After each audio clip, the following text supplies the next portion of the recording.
ఆశ్రమ కన్వీనర్ శ్రీ కృష్ణారెడ్డి గారు, పూజ్యులు, స్వాతంత్ర సమర యోధులు, తెలుగు జాతి గర్వించదగినటువంటి ముద్దు బిడ్డల్లో ఒకరు అయినటువంటి శ్రీ లవణం గారు, మిత్రులు, పెద్దలు, నా ఆత్మీయులు, నాకు స్ఫూర్తిదాయకులు, ప్రస్తుతం శాసనమండలి సభ్యులుగా ఉన్నటువంటి శ్రీ బాలసుబ్రహ్మణ్యం గారు, గ్రంథాలయ సంస్థ గ్రంథాలయోద్యమంలో విశేష కృషి చేసినటువంటి శ్రీ హరిశ్చంద్రారెడ్డి గారు, నా గురించి 4 మంచి మాటలు చెప్పినటువంటి నా మిత్రుడు సోదరుడు రామకృష్ణ గారు, నన్ను ఈ ఆశ్రమంలో అడుగు పెట్టాలి అని చెప్పి అడిగి నాకు ఈ అవకాశాన్ని ఇచ్చినటువంటి శ్రీ కాళిదాస్ పురుషోత్తం గారు,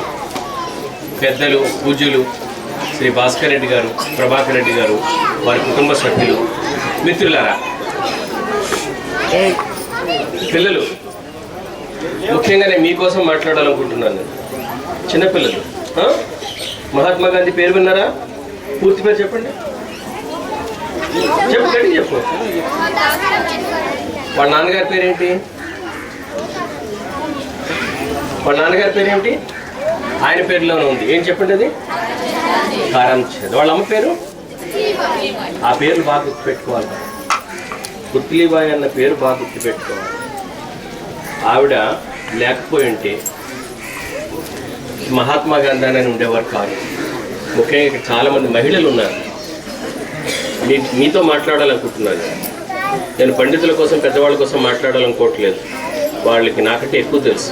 వాళ్ళకి నేను చెప్పడం అనేది, రమణం గారికి, గాంధీ గారి గురించి ఆయన దగ్గర మాట్లాడడం అంటే చాలా సాహసం అది. కానీ మీతో మాట్లాడాలనుకుంటున్నాను.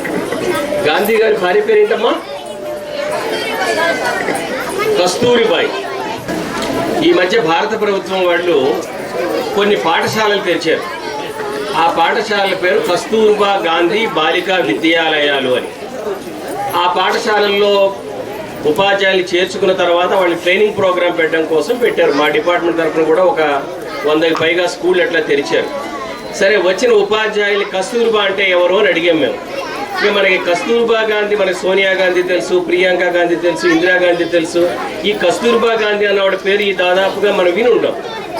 కస్తూర్బా గాంధీ ఎవరో అని అడిగాం. కస్తూర్బా గాంధీ జీవితం గురించి మీకు ఏమన్నా తెలుసా అని అడిగాను నేను. అతి తక్కువ తెలిసిన మనిషి ఈ దేశంలో, అతి తక్కువ జీవిత వివరాలు తెలిసిన మనిషి కస్తూర్బా గాంధీ. పిల్లలు, ఈ దేశంలో మనం ఉన్న సమాజంలో ఆన్ చేస్తే వీళ్ళ కథలే చెప్తూ ఉంటారు, ఏ సినిమా బాగా సక్సెస్ అయింది, ఏ సినిమా ఫెయిల్ అయిందని. కానీ కస్తూరిబా గాంధీ అన్నవాడు తల్లిదండ్రులు ఎవరు? ఆవిడ ఎప్పుడు పుట్టారు? ఏం చదువుకున్నారు? ఆవిడ ఏం చేశారు? ఎవరికైనా తెలుసా? తెలియదు. ఆవిడ పేరు మీద పాఠశాలలు పెట్టినటువంటి భారత ప్రభుత్వం ఒక చిన్న పని చేస్తుంటే బాగుండేదని నాకు అనిపించింది. అదేమిటంటే, చిన్న పుస్తకం. గాంధీ గారి జీవిత చరిత్రలు మనకు చాలా అందుబాటులో ఉన్నాయి. కనీసం గాంధీ గారి వివరాలు కనీసం తెలుసు మనకి. కస్తూర్బా గాంధీ వివరాలు మనకి ఏవీ తెలియవు. కానీ పిల్లలారా, మిత్రులారా, కస్తూర్బా గాంధీ అని ఆమె లేకపోయి ఉంటే మహాత్మా గాంధీకి సత్యాగ్రహం అన్న పదం తెలిసి ఉండేది కాదు. సత్యాగ్రహం అంటే ఏమిటో అర్థమైండేది కాదు.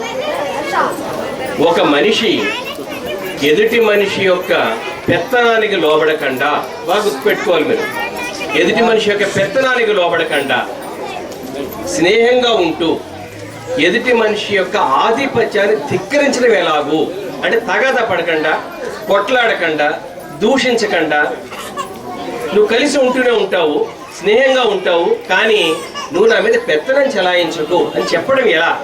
ఇది చాలా పెద్ద సమస్య. ఇది దాదాపుగా ప్రతి ఇంట్లో భార్యాభర్తల మధ్య సమస్య నడుస్తూ ఉంటుంది.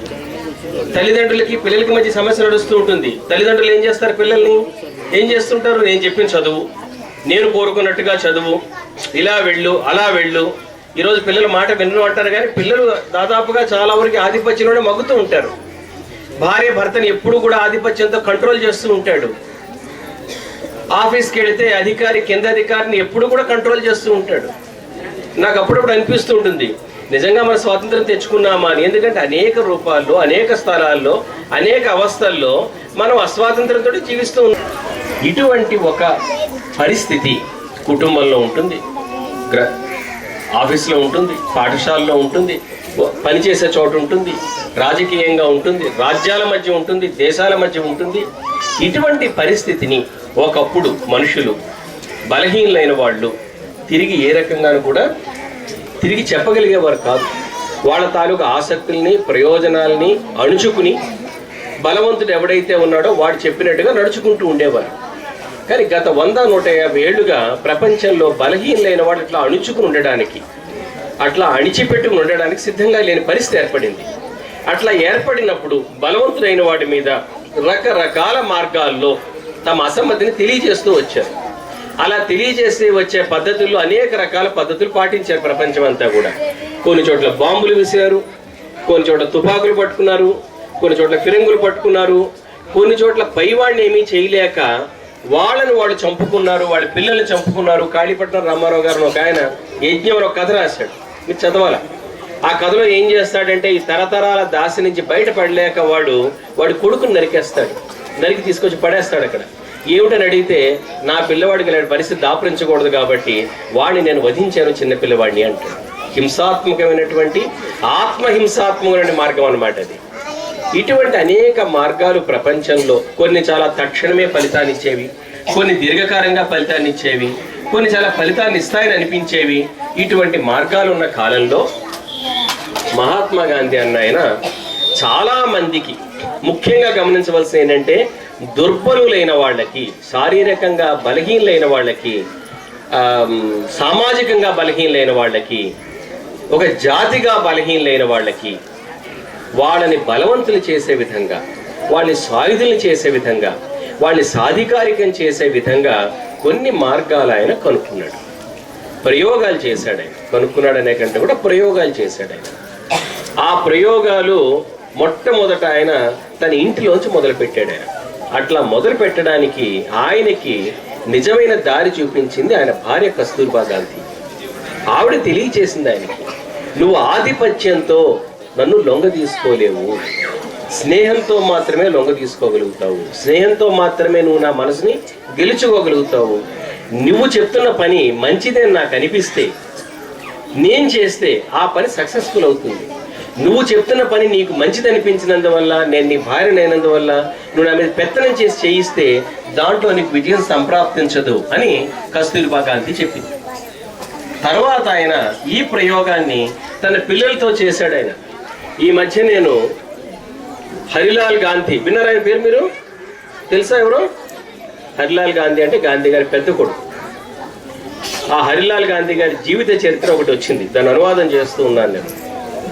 ఒక పేరు పెడదాం అనిపించింది ఆ పుస్తకానికి నాకు, మహాత్ముడి పెద్ద కొడుకు అని. మన దేశంలో పెద్ద కొడుకులు చాలా సమస్యాత్మకమైన జీవితం. మనకు ఒక కథ ఉంది భారతదేశంలో, చక్రవర్తి పెద్ద కొడుకు. ఎవరైనా అడవికి వెళ్ళిపోవాల్సి వచ్చింది, ఎవరైనా రాముడు చక్రవర్తి పెద్ద కొడుకు. చక్రవర్తి పెద్ద కొడుకు అయినందువల్ల ఆయన జీవితం ఆయన చేతిలో లేకుండా పోయింది. ఆయన జీవితం మొత్తం అడవుల పాలైంది, అనేక పరీక్షలకు గురయ్యాడు ఆయన, కానీ నెగ్గుతూ వచ్చాడు ఆయన. మహాత్ముడి పెద్ద కొడుకు జీవితం కూడా అట్లానే అన్ని పరీక్షలకు గురైంది. ఎందుకు? మహాత్ముడి జీవితంతో, రాజకీయాలతో, సత్యంతో ప్రయోగాలు చేస్తున్న కాలంలో ఈ పెద్ద కొడుకు పెరుగుతూ వచ్చాడు. ఈ పెద్ద కొడుకుకి తన తండ్రి సత్యంతో చేస్తున్న ప్రయోగాలు, తనకి తన జీవితం పట్ల ఉండే ఆకాంక్షలు, రెండింటి మధ్య సంఘర్షణ ఏర్పడింది. కానీ మొట్టమొదటి రోజుల్లో ఈ పెద్ద కొడుకు 16 ఏళ్ల వయసులో దక్షిణాఫ్రికాలో ట్రాన్స్వాల్ అనే చోట బ్రిటిష్ ప్రభుత్వం, ఆ రోజుల్లో దక్షిణాఫ్రికాలో ఉండే బ్రిటిష్ ప్రభుత్వం ట్రాన్స్వాల్ అనే ఒక ప్రాంతం, ఒక రాష్ట్రం, ఆ రాష్ట్రంలో భారతీయులు అడుగు పెట్టకూడదు శాసనం చేసింది. గాంధీజీ ఓ పిలుపునిచ్చాడు. ఏమిచ్చాడు? ఎవరైనా సరే స్వచ్ఛందంగా ట్రాన్స్వాల్లో అడుగు పెట్టి ప్రభుత్వం తాలూకు ఆదేశాన్ని ధిక్కరించి అరెస్ట్ అవ్వచ్చు. ఇది సివిల్ డిజోబీడియన్స్ అంటారన్నమాట. అంటే ఐచ్ఛికంగా నేను ధిక్కరిస్తాను నీ ఉత్తర్వుల్ని అనుసరించను అని చెప్పడం అనమాట. అట్లా ధిక్కరించి అరెస్ట్ అయినటువంటి మొట్టమొదటి భారతీయుడు ఎవరంటే గాంధీ గారి పెద్ద కొడుకే, 16 ఏళ్ల పిల్లవాడు. ఎవరు అడిగారు, నువ్వు నీ కుర్రవాడిని, ముక్కుపచ్చలారిన కుర్రవాడిని నువ్వు అట్లా పంపించడం న్యాయమేనా అని. గాంధీజీ ఏం చెప్పాడంటే, నేను నలుగురికి ఇట్లా మీరు ప్రభుత్వ ఆదేశాలు ధిక్కరించని నేను చెప్తున్నప్పుడు, ధిక్కరించిన వాళ్ళు అరెస్ట్ కావాల్సి వస్తే అరెస్ట్ అవ్వండి అని చెప్తున్నప్పుడు, దీనికోసం మీరు త్యాగం చేయండి అని చెప్తున్నప్పుడు, అది నేను అనుసరించకుండా వేరే వాడికి చెప్పడం సమంజసం కాదు. నేను అనుసరించడానికి ఉన్న ఇబ్బంది ఏమిటంటే, నేను ప్రభుత్వ న్యాయవాదిగా, ప్రభుత్వం దగ్గర రిజిస్టర్ పొందిన న్యాయవాదిగా, అటార్నీగా ఉన్నాను నేను. కాబట్టి నా విధి నిబంధనలు, అటార్నీల యొక్క విధి నిబంధనల ప్రకారం అట్లాంటి న్యాయ ఉత్తర్వుల ఉల్లంఘన నేను చేయలేను. కాబట్టి న్యాయవాదిగా న్యాయం తాలూకు ఉత్తర్వులు నేను ఉల్లంఘించలేను. కాబట్టి నా కొడుకు ఉల్లంఘిస్తే అది నేను ఉల్లంఘించినట్టే. కాబట్టి స్వయంగా నా కొడుకు నేను పంపించాను అని చెప్పాడు ఆయన. అంతేకాదు, ఆ కొడుకు గురించి కోర్టులో వాదించడానికి పూనుకున్నది కూడా గాంధీనే. వాదించడానికి పూనుకుని గాంధీ ఏం చెప్పాడో తెలుసా? భారతదేశంలో గాంధీ గారి తాలూకు మొట్టమొదటి వాంగ్మూలం గురించి అందరూ చెప్తారు. 1921లో గాంధీజీ చంపారన్ సత్యాగ్రహం చేసినప్పుడు ఆయన అరెస్ట్ చేస్తే, ఆయన మొట్టమొదటిసారి కోర్టులో, చంపారన్ కాదు, సహాయ నిరాకరణ వచ్చిన తర్వాత ఆయన అరెస్ట్ చేస్తే ఆయన చెప్పాడు, కోర్టులో ఏం చెప్పాడు న్యాయమూర్తి ముందు? నేను తప్పు చేస్తున్నాను నాకు తెలుసు, మీరు నేను తప్పు చేశానా లేదా, నేను అపరాధనా నిరపరాధనా అని వాదించడం కోసం మీ టైం మీరు వృధా చేసుకోకండి. నేను అపరాధిని నేను ఒప్పుకుంటున్నా, నేను నిప్పుతో చెరలాడుతున్నాను నాకు తెలుసు. కానీ ఒక విషయం కూడా మీకు చెప్పాలి, మీరు నన్ను కానీ వదిలిపెడితే ఈ తప్పు తిరిగి తిరిగి మరెన్నోసార్లు చేయడానికి సిద్ధంగా ఉంటాను అని చెప్పాను ఆయన. ఇది చాలా చారిత్రాత్మకమైన కోర్టు కేసుగా ప్రసిద్ధి చెందింది. టంగుటూరు ప్రకాశం పంతులు గారు నా జీవిత యాత్రలో రాసుకున్నాడు. ఆ రోజు కోర్టులో ఉన్నటువంటి వాళ్ళల్లో, ఆ వాంగ్మూలం విన్న వాళ్ళలో ప్రకాశం పంతులు గారు కూడా ఉన్నారు. ఆయన రాసుకున్నాడు ఆయన నా జీవిత యాత్రలో, దైవాంశ సంభూతులైన మనిషి మాత్రమే అలాంటి మాటలు మాట్లాడగలరు అనుకున్నాను నేను అని రాసుకున్నాడు ఆయన. అయితే పిల్లలారా, పెద్దలారా, ఇది జరగడానికి ఎన్నో ఏళ్ళు ముందే తన పెద్ద కొడుకట్ల ట్రాన్స్వాల్ పొలిమేరలో అడుగుపెట్టి దక్షిణాఫ్రికా ప్రభుత్వ ఉత్తర్వుని ఉల్లంఘించి సివిల్ డిజోబీడియన్స్ చేసి కోర్టులో అరెస్ట్ అయినప్పుడు, కోర్టులో న్యాయమూర్తి ముందు హాజరుపరిచినప్పుడు తన పిల్లవాడి తరపున, అంటే ముద్దాయి తరపున న్యాయవాదిగా గాంధీయే కేసు టేకప్ చేసి న్యాయమూర్తికి ఏం చెప్పాడంటే, న్యాయమూర్తి, ఈ ముద్దాయికి మీరు వీలైనంత కఠిన శిక్ష, వీలైనంత సుదీర్ఘకాలం పాటు కారాగారవాసం విధించండి అని చెప్పాడు. ఊహించగలరా అది మీరు?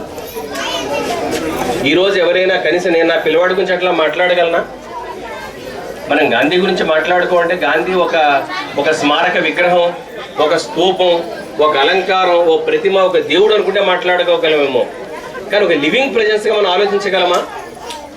నా పిల్లవాడిని ఇంజనీర్ చేయాలి, నా పిల్లవాడిని డాక్టర్ చేయాలి, నా పిల్లవాడిని అమెరికా పంపించాలి, నా పిల్లవాడికి కట్నం తీసుకురావాలి, నా పిల్లవాడికి చాలా అందమైన అమ్మాయి రావాలి అని కోరుకుంటున్నటువంటి మనం, అని కోరుకుంటున్న సమాజంలో నా పిల్లవాడితోటి నువ్వు స్వచ్ఛందంగా ప్రభుత్వ ఉత్తర్వులను ఉల్లంఘించు అని చెప్పి 16-17 ఏళ్ల పిల్లవాడు, ఒక విధంగా చెప్పాలంటే యుక్తాయుక్త జ్ఞానం ఇంకా కలగని పిల్లవాడిని నేను రోడ్డు మీద పంపించి చట్టం ఉల్లంఘించేటట్టు చేసి, చట్టం ఉల్లంఘించిన తర్వాత కోర్టులో హాజరుపరిచినప్పుడు ఈ నా పిల్లవాడికి లేదా ఈ ముద్దాయికి మీరు కఠినాతి కఠినమైన శిక్ష విధించండి అని కోరుకోగలమా? చాలా ఆశ్చర్యం అనిపిస్తుంది. సత్యాగ్రహం అంటే ఏమిటంటే, ఆ స్వాతంత్ర దేవత, స్వాతంత్రం అనేది ఒక దేవత అయితే ఆ దేవత ముందు ఇట్లాంటి ఒక బలిపీఠం ఉంటే, ఒక అర్చావేదిక ఉంటే, ఒక శిల ఉంటే దాని మీద మొట్టమొదట నీ భార్య తల నరికి అప్పుడు నీ పిల్లవాడి తల నరకడానికి సిద్ధపడ్డవాడు మాత్రమే అటువంటి మాట చెప్పగలడు. అటువంటి జీవితం జీవించిన వాడు గాంధీజీ ఒక దేవుడు కాదు, లేదా గాంధీజీ మనం ఒక ప్రతీక కాదు, ప్రతిమ కాదు, అని ఒక లివింగ్ ప్రెజెన్స్, ఒక సజీవమైనటువంటి ఒక స్ఫూర్తి. నాకు ఏ విధమైనటువంటి గత్యంతరం లేదు ఈ సమాజంలో, నాకు బతకడం చాలా కష్టంగా ఉంది, నా చుట్టూ ఇంత అన్యాయం ఉంది, ఇంత అక్రమం ఉందని అనిపించినప్పుడు, దీన్ని నేను మనపూర్వకంగా ధిక్కరించాలనుకున్నప్పుడు, నాకు ఎక్కడ లేని అపరిమితమైన శక్తి నా ఒంట్లో ప్రవహించాలి అంటే నేను ఈ గాంధీ తాలూకు పుస్తకం తీస్తే చాలు, ఒక్క వాక్యం తీస్తే చాలు.